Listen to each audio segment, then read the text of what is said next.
సరిగ్గా మోయ్. నువ్వు నేను మొత్తా గాని ఆ పబ్లే ఉడుకో. నేను పోతే నువ్వేం చేస్తావో నాకు తెలుసు. నువ్వు ఆగర్ష ఇవాళ అలా చేయాలే. ఆగు, ఏదో గ్యాస్ వేస్తాడు చూడు. అదేం లేదులే, వదిలే. సరే కాని నేను మాత్రం నిన్ను వదిలిపెట్టిపోను. రే ఎక్కడా?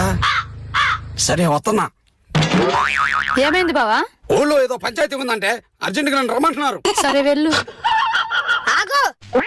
అమ్మా, నేను మొఖానికి ఎవరైనా పంచాయతీకి పిలుస్తారా? అమ్మా, మోజు మోజు కొండ పట్టుకుందయ్యో. అయ్యో, హాస్పిటల్కి వెళ్దాం పదయ్యా.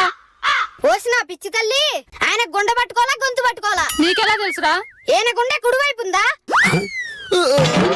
ఏమో, ముందు డాక్టర్ కు చూపిద్దాం పద. ఇప్పుడే వస్తా, ఉండండి. చూసావా ఎలా బురిడి కొట్టించాను? సిగ్గులేదా మాట అనడానికి? హర్ష, అవును నాన్న, భర్త అంటే అదే కష్టపడుతుంది అని వదిలేసిపోవడం కాదు. ఏ కష్టంలోనైనా భార్యకు తోడుండేవాడే నాన్న భర్త అంటే.